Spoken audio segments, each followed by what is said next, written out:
अस्सलाम वालेकुम व्यूअर्स, मैं हूं इमरान बुपेरा और आप देख रहे हैं यूट्यूब चैनल डॉक्टर इन्फॉर्मेशन। नाजरीन, मेरे हमरा आज तशरीफ़ फरमा है ज़िला लिया के मायनाज़ मुआलिज डॉक्टर इरफान रशीद खान साहब। नाजरीन, डॉक्टर इरफान रशीद खान साहब के बारे में आपको बताता चलूँ। डॉक्टर इरफान रशीद साहब ने MBBS Punjab medical college Faisalabad से किया और FCPS इंटरनल मेडिसिन में शौकत खानम कैंसर हॉस्पिटल लाहौर से किया और इसके साथ साथ senior x registrar general hospital Lahore में और आदिल हॉस्पिटल DHA लाहौर में ICU के इंचार्ज के तौर पर अपनी ड्यूटी सर अंजाम देते रहे हैं। और इस टाइम डॉक्टर इरफान रशीद खान साहब डिस्ट्रिक्ट हेडक्वार्टर हॉस्पिटल में बतौर डिस्ट्रिक्ट कंसल्टेंट फिजिशियन के तौर पर अपनी ड्यूटी सर अंजाम दे रहे हैं। डॉक्टर साहब, हम आपको अपने YouTube चैनल डॉक्टर इन्फॉर्मेशन में खुश आमदीद कहते हैं। इमरान, आपका बहुत शुक्रिया, आपने इनवाइट किया मुझे अपने चैनल के लिए। आपका चैनल बहुत अच्छा है, इसमें लोकल लोगों के लिए बहुत ज़्यादा अच्छी इन्फॉर्मेशन जाती है कि आप उनको काफ़ी सारी मुख्तलिफ़ बीमारियों के लिए आप उनको सादा अल्फाज में बयान कर सकते हैं। आपके सब्सक्राइबर्स भी बढ़ रहे हैं। मैं आपको बेस्ट विशेस कहना चाहता हूँ कि अल्लाह ताला आपको कामयाब करे। सब ब्लड प्रेशर क्या है और इसकी अलामत क्या हैं? प्रेशर जो है वो एक स्टेजेस की सूरत में होता है। हमारे पास ब्लड प्रेशर में एक स्टेज होती है, स्टेज 1 होती है 140/80 से 160/90 तक होता है ब्लड प्रेशर। फिर 160/100 से लेके 180 तक होता है ब्लड प्रेशर, 180/100 तक। और उसके बाद 180 से अबव जो है वो स्टेज 3 हम कहते हैं उसको। इसकी अलामत में सर में दर्द होना, घबराहट होना, सांस का फूलना, खांसी आना, सोते वक्त सांस का ख़राब होना, इसमें खून यूरिन का बार बार आना भी हो सकता है। साथ में इसमें वज़न की कमी भी हो सकती है, वज़न की ज़्यादती भी हो सकती है। डॉक्टर साहब, ब्लड प्रेशर की बीमारी की वजूहात क्या हैं? इसकी बीमारी की वजूहात में सबसे जो कॉमन हमारे यहाँ जो है कि सेडेंटरी लाइफस्टाइल है। इसमें ये होता है कि पेशेंट जो है वो कोई एक्टिविटी, फ़िज़िकल एक्टिविटी का ना होना है। साथ में कुछ और वजूहात में इनका स्ट्रेस का होना है, नमक का ज़्यादा इस्तेमाल है, चिकनाई का ज़्यादा इस्तेमाल है। फिर कुछ ब्लड प्रेशर की ऐसी वजूहात हैं जो हमारे जेनेटिक होती हैं कि फैमिली में अगर कोई ट्रैवल कर रहा है, blood pressure, high blood pressure की कोई सिम्टम्स की वालदैन में थी तो फिर अब वो बच्चों में आना शुरू हो गई हैं। इसकी कुछ वजूहात में, ब्लड प्रेशर की वजूहात में कुछ हार्मोनल चेंजेस भी होती हैं, हार्मोनल इम्बैलेंसेस भी होती हैं। इसकी कुछ वजूहात में दिल की बीमारियों का भी होना है कि दिल की बीमारियों की वजह से भी कुछ ब्लड प्रेशर बढ़ जाता है। इसकी वजूहात में स्ट्रेस जो है आजकल मोस्ट कॉमन है कि स्ट्रेस मुआशी हमारे हालात इस तरह के हैं, आपको पता है कि उसमें वो पेशेंट जो है वो स्ट्रेस ले के और वो फिर उसका ब्लड प्रेशर बढ़ता रहता है। डॉक्टर साहब, लो ब्लड प्रेशर की अलामत क्या हैं और हाई ब्लड प्रेशर की अलामत क्या हैं? लो ब्लड प्रेशर की अलामत में जो है इसमें आपको घबराहट हो सकती है, इसमें चक्कर आ सकते हैं, इसमें सांस फूल सकता है, इसमें आपको स्वेटिंग भी हो सकती है, इसमें दिल की जो धड़कन है वो बेतरतीब हो सकती है। ब्लड प्रेशर बढ़ने की वजूहात अलामत में आपको सबसे पहले जो पेशेंट हमारे पास प्रेजेंट करते हैं वो हेडेक के साथ प्रेजेंट करते हैं और वही चेस्ट टाइटनेस होती है कि नींद का ना आना होता है। साथ में ये होता है कि उसको पेशेंट को एक स्वेटिंग बहुत ज़्यादा हो रही होती है। फिर अगर तो हार्मोनल इम्बैलेंसेस भी अगर साथ में चल रहे हैं तो पेशेंट को ये होगा कि वेट लॉस भी साथ में चल रहा होगा। अगर हार्मोनल इम्बैलेंसेस साथ में है, कोई CNS की कॉज है तो उसमें हेडेक भी हो सकता है पेशेंट को। अगर जेनेटिक कॉजेज़ हैं तो उसमें वो पेशेंट ओबीस बहुत ज़्यादा होगा। ओबेसिटी के साथ भी पेशेंट प्रेजेंट करते हैं कि पेशेंट ओबीस होता है बाज़ औक़ात और वो आता हमारे पास ओबेसिटी के लिए, लेकिन जब उसको चेक करते हैं तो उसका ब्लड प्रेशर भी हाई होता है। तो पेशेंट को एट टाइम्स पता भी नहीं होता कि उसका ब्लड प्रेशर हाई चल रहा होता है। हमारे पास पेशेंट प्रेजेंट करते हैं कि 160/100, 170/100, इवन 200 तक भी पेशेंट के ब्लड प्रेशर जा रहा होता है और पेशेंट को या तो कोई अलामत नहीं होती हैं या बहुत ही मिनिमम अलामत होती हैं, तो इस वजह से उसको वो इग्नोर करता रहता है।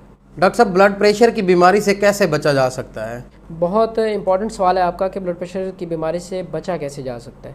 इसमें जो हमारी आम तौर पर जो कुछ 3-4 पैरामीटर्स होते हैं जिसमें हम कहते हैं कि एक तो आप अपनी खुराक, डाइट का प्लान चेंज करें। इसमें नमक कम लेने की ज़रूरत है। चिकनाई वाली चीज़ें जो आमतौर पर हम खाते हैं, घी हमारे यहाँ बहुत ज़्यादा यूज़ होता है, उसको कम करने की ज़रूरत है कि चिकनाई वाली चीज़ें पूरा दिन खाई जा रहे होते हैं और उसमें कोई हम उसको साथ में कोई फ़िज़िकल एक्टिविटी हमारी नहीं होती। साथ में जो मोस्ट इंपॉर्टेंट जो फैक्टर्स हैं हमारे उसमें कि हम फ़िज़िकल एक्टिविटी कोई नहीं करते। आप देखते हैं हमारे पार्क्स जो हैं वो खाली पड़े होते हैं, कोई हमें कोई पब्लिक नज़र नहीं आ रही होती कि वो एक्सरसाइज कर रही होती नज़र आ रही होती हमें, ना ही कोई जॉगिंग करता नज़र आ रहा होता है। जिम्स हमारे खाली पड़े होते हैं, कोई मतलब यूथ भी नहीं होती। यूथ हमारी बहुत ज़्यादा ब्लड प्रेशर का शिकार हो रही है।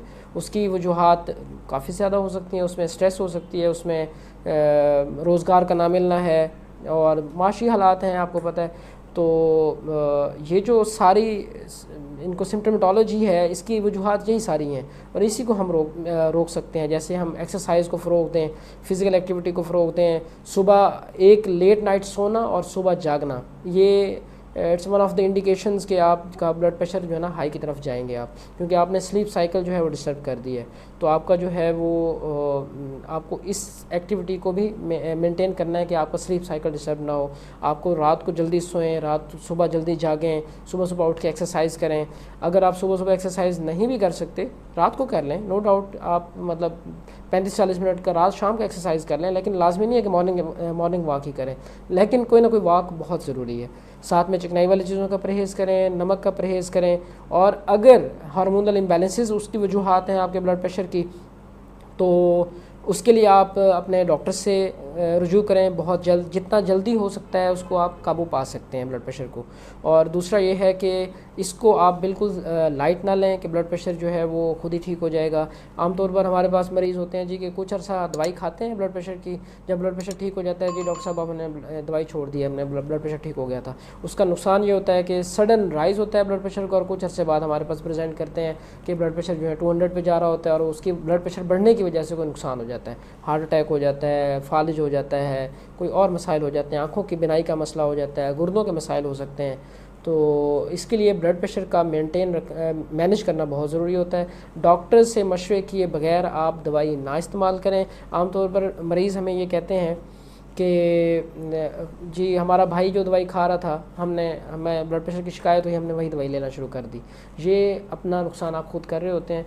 बग़ैर किसी के मशवरे से कोई ब्लड प्रेशर की दवाई इस्तेमाल ना करें, क्योंकि हर एक पेशेंट को सारी दवाइयाँ सूट नहीं करती। किसी को कोई दवाई सूट कर रही होती है, किसी को कोई दवाई सूट कर रही होती है। तो एक दवाई पूरी पॉपुलेशन पे आप नहीं ले सकते। अगर कोई दिल का मसला है तो दिल के डॉक्टर साहब से मशवरा करके उसको मैनेज किया जा सकता है। आम तो ज़्यादातर जो कॉजेज़ हैं, वजूहात हैं जो ब्लड प्रेशर बढ़ने की, वो सारी मैनेजेबल हैं। हम ब्लड प्रेशर को मैनेज नहीं कर पाते, उसकी वजह यही होती है कि पेशेंट हमारे पास आ ही नहीं सकते, या वो आ ही नहीं पाते। वो लोकल किसी डॉक्टर से या लोकल क्वैक से स्पेशली मेडिसिन लेते रहते हैं, इंजेक्शन लगवा लेते हैं, लैसेक्स वाला इंजेक्शन लगवाते हैं जिससे उनको यूरिन आ जाता है। और वो हमारे पास आते भी यही है कि डॉक्टर साहब यूरिन वाला टीका मैं लगवा लेता हूँ तो उससे मुझे आराम आ जाता है, तो मैं ठीक हो जाता हूँ। डॉक्टर साहब, ब्लड प्रेशर की बीमारी मज़ीद कौन सी बीमारियों का सबब बन सकती है? ब्लड प्रेशर की वजह से मैंने जैसे आपको बताया पहले कि इसमें दिल की बीमारियां हो सकती हैं, इसमें ब्लड प्रेशर जो सडन राइज़ करता है उसकी वजह से हार्ट अटैक हो सकता है, उसकी वजह से फालिज के मामलात हो सकते हैं, उसकी वजह से आँखों की बिनाई का मामला हो सकता है, उसकी वजह से गुर्दों के मामलात हो सकते हैं, उसकी वजह से दिल की धड़कन बेतरतीब हो सकती है और क्लॉट जो है वो ऊपर जा सकता है, ब्रेन हेमरेज हो सकता है। तो ये मोटी मोटी जो चंद वजूहात हैं, ये इसकी कॉम्प्लिकेशंस हैं ब्लड प्रेशर की, कि अगर ब्लड प्रेशर को मैनेज प्रॉपरली ना किया जाए, दवाई प्रॉपरली ना खाई जाए, तो उसका नुकसान ये होते हैं कि पेशेंट जो है कभी फालिज के साथ प्रेजेंट कर रहे होते हैं, कभी हार्ट अटैक के साथ प्रेजेंट कर रहे होते हैं, कभी उनको गुर्दे जो है वो फारिग हो जाते हैं और वो एट टाइम्स पेशेंट जो है ना डायलिसिस पे चले जाते हैं कि ब्लड प्रेशर काफ़ी अर्सा उसका अनकंट्रोल रहता है और गुर्दे जो है वो उसको मैनेज नहीं कर पाते और गुर्दे वो फेल हो जाते हैं और फिर वो डायलिसिस पे अल्टीमेटली पेशेंट्स को जाना पड़ता है। डॉक्टर साहब, क्या वाकई ब्लड प्रेशर की बीमारी को एक खामोश कातिल बीमारी कहा जाता है? जी बिल्कुल, ये सही आपने सवाल किया है। इसका खामोश कातिल ही इसको कहते हैं, क्योंकि इसकी शुरू में जब अलामात नहीं भी हो सकती पेशेंट को, जैसे मैंने आपको शुरू में बताया था कि ब्लड प्रेशर जो है 170-180 तक एट टाइम्स पेशेंट का चल रहा होता है और पेशेंट को पता भी नहीं होता, और उस टाइम पता लगता है जब वो कोई ना कोई नुकसान हो जाता है गुर्दों की शक्ल, गुर्दे ख़राब होने की शक्ल में या हार्ट अटैक होने की शक्ल में। तो इसको मैनेज करना बहुत ज़रूरी है। अगर किसी भी वजह से पेशेंट जैसे हमारे पास फॉलोअप चेकअप के लिए आते हैं, चेकअप के लिए वैसे करवाने आते हैं कि हम चेकअप करवा लें, उनका ब्लड प्रेशर बढ़ा हुआ होता है, उनको पता भी नहीं होता, अलामत भी कोई नहीं होती, और जब उनके टेस्ट करवाते हैं तो उनके गुर्दों पे असरात हुए होते हैं या उनके दिल पे असरात हुए होते हैं। तो ये बात ठीक है कि ब्लड प्रेशर जो है वो खामोश कातिल है, बिल्कुल है। डॉक्टर साहब, ब्लड प्रेशर के मरीज़ को कौन सी एहतियाती तदाबीर इख्तियार करनी चाहिए? जी, ब्लड प्रेशर की एहतियाती तदबीर में मैंने जैसे आपको बताया कि एक तो चिकनाहट का इस्तेमाल कम करें, नमक का इस्तेमाल कम करें, एक्सरसाइज करें, क्योंकि ब्लड प्रेशर बढ़ने की एक वजह जो है वो हमारी बॉडी में कोलेस्ट्रॉल का बढ़ना है कि कोलेस्ट्रॉल हमारी बॉडी में बढ़ जाता है। उसकी वजह से जो हमारी खून की शरियानें हैं वो तंग हो जाती हैं। जब वो खून की शरियानें तंग होती हैं तो उसमें ब्लड प्रेशर राइज़ होना शुरू हो जाता है, बढ़ना शुरू हो जाता है। तो इसकी एक रीज़न ब्लड प्रेशर की कोलेस्ट्रॉल का बढ़ना भी है। अब कोलेस्ट्रॉल को किस तरह मैनेज किया जा सकता है? कोलेस्ट्रॉल को ये चिकनाई का इस्तेमाल कम करेंगे, एक्सरसाइज करेंगे और साथ में मैंने आपको बताया कि नमक का इस्तेमाल कम करेंगे। दूसरा, अगर कोई और रीज़न है जैसे हार्मोनल इम्बैलेंसेस हैं, कुछ हार्मोनल इम्बैलेंसेस ऐसे होती हैं जैसे हाइपरथायराइडिज्म है, जैसे थायराइड का कोई डिसऑर्डर है। थायराइड एक ग्लैंड होता है हमारी नेक में, गर्दन में, और अगर उसका मामला वो हार्मोन इम्बैलेंस की हार्मोनल इम्बैलेंसेस में आता है, वो अगर थायराइड का मामला है तो वो थायराइड की कुछ मेडिसिन है वो लेनी पड़ती हैं, तो उससे ब्लड प्रेशर भी मैनेज हो जाता है। तो हार्मोनल इम्बैलेंसेस को भी साथ में लेके चलना पड़ता है। आप उसको पेशेंट जो है, कुछ पेशेंट के करने वाले काम है, कुछ ये है कि अगर उसका मैनेज नहीं भी हो रहा, ये चीज़ें करने के बावजूद भी उसका ब्लड प्रेशर मैनेज नहीं होता, तो फिर वो डॉक्टर के पास आता है। डॉक्टर फिर उसको मेडिसिन एडवाइस करता है, तो उसका मेडिसिन जो है वो मैं यही कहूँगा कि मेडिसिन वो ले कर छोड़ देते हैं। ये नहीं करना पेशेंट्स ने। पेशेंट जब ये करते हैं कि उसका ये नुकसान ये होता है कि कुछ अर्सा तो ब्लड प्रेशर ठीक रहता है, हफ्ता 10 दिन मरीज़ मेडिसिन खाता है तो उसका ब्लड प्रेशर ठीक होता है, फिर वो दवाई छोड़ देते हैं। उसका नुकसान ये होता है कि 1 महीने बाद, 2 महीने बाद ब्लड प्रेशर एकदम शूट करता है उसका पेशेंट का, और पेशेंट जो है वो सडनली कोलैप्स हो जाता है। लाइक उसको हार्ट अटैक हो गया, या फालिज का मामला हो गया, या बिनाई का मामला हो गया, या दिल की धड़कन बेतरतीब हुई और उसके साथ फिर उसको दिमाग में क्लॉट चला गया, या ब्रेन हेमरेज हो गया। तो इसके लिए मैं यही कहूँगा कि ब्लड प्रेशर की जो दवाई है, ये कुछ प्रिकॉशनरी मेजर्स तो हैं, जैसे मैंने आपको बताया कि चिकनाहट का इस्तेमाल, वो सारा प्रिकॉशनरी मेजर में आता है, ये तो साथ साथ चलेगा, लेकिन इस दवाई का लेना भी एज़ इम्पॉर्टेंट है। इसका ये नहीं कि आप सिर्फ एहतियात कर लें और ब्लड प्रेशर बढ़ रहा है तो फिर दवाई ना खाएं। दवाई खाना भी बहुत ज़रूरी है। दवाई खाए बगैर ब्लड प्रेशर कंट्रोल नहीं हो सकता। ये हमारे यहाँ मिथ है कि ब्लड प्रेशर बस हम परहेज़ कर लेते हैं जी, कि मरीज़ हमें अक्सर कह रहे होते हैं कि हम परहेज़ कर लेते हैं, ब्लड प्रेशर हमारा मैनेज हो जाएगा। ऐसी बात नहीं है, गलत बात है। डॉक्टर साहब, ब्लड प्रेशर की बीमारी के लिए वर्जिश की क्या अहमियत है? ब्लड प्रेशर के मरीज़ के लिए वर्जिश बहुत ज़रूरी है। वर्जिश के 2 फ़ायदे होते हैं। एक तो वर्जिश करेंगे तो चिकनाहट भी कम होगी, पेशेंट का वज़न भी कम होगा, वज़न कम होगा, और दूसरा यह है कि उनके वो बॉडी भी फ्रेश रहेगी, ब्लड प्रेशर भी मेंटेन रहेगा। बेसिकली ब्लड प्रेशर, उनका कोलेस्ट्रॉल लेवल जब डाउन होता है तो उससे उसका ब्लड प्रेशर मेंटेन हो जाता है। जैसे मैंने आपको पहले बताया है कि कोलेस्ट्रॉल लेवल जैसे ही बढ़ता है हमारी बॉडी में, उसकी जो खून की शरियानें हैं हमारी बॉडी की, वो सिकुड़ना शुरू हो जाती हैं। जब वो सिकुड़ती हैं तो जो हमारा खून है उसका प्रेशर बढ़ना शुरू हो जाता है हमारी बॉडी में। जब वो प्रेशर बढ़ता है तो फिर ब्लड प्रेशर बढ़ना शुरू हो जाता है। जो ही कोलेस्ट्रॉल कम होता है, ब्लड प्रेशर भी नॉर्मल साइड पे आना शुरू हो जाता है। तो जब एक्सरसाइज करेंगे तो कोलेस्ट्रॉल भी कम होगा, आपकी बॉडी भी फ्रेश रहेगी, फिजिकल एक्टिविटी भी आपकी सही आप करते रहेंगे तो आपका जो साइकिल है वो भी डिस्टर्ब नहीं होगा। दूसरा, आपका ब्लड प्रेशर भी मेंटेन रहेगा। डॉक्टर साहब, आप अपने चाहने वालों को क्या पैगाम देना चाहेंगे? मैं यही पैगाम देना चाहता हूँ कि इस ब्लड प्रेशर को सीरियस लें। ब्लड प्रेशर कोई ऐसी बीमारी नहीं है कि आप कुछ अर्सा दवाई खाएं और फिर छोड़ दें। जो एक्सरसाइज है, जो एहतियाती तदाबीर हैं, वो तो मैंने आपको बता दी हैं, वो तो करनी है।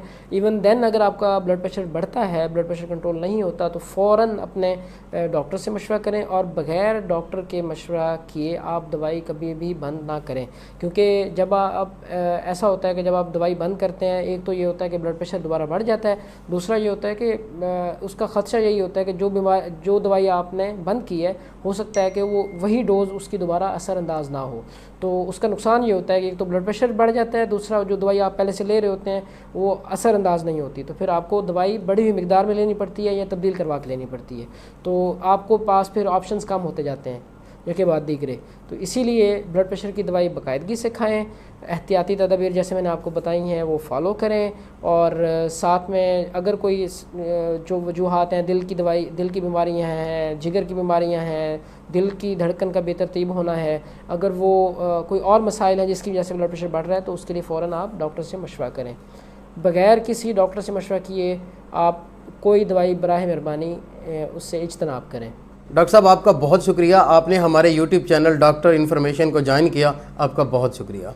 आपसे गुजारिश है कि आप हमारे यूट्यूब चैनल डॉक्टर इन्फॉर्मेशन ज़रूर सब्सक्राइब करें ताकि हर आने वाली न्यू वीडियो आप तक पहुंच सके, और साथ में लगे बेल आइकन को प्रेस करना मत भूलिएगा।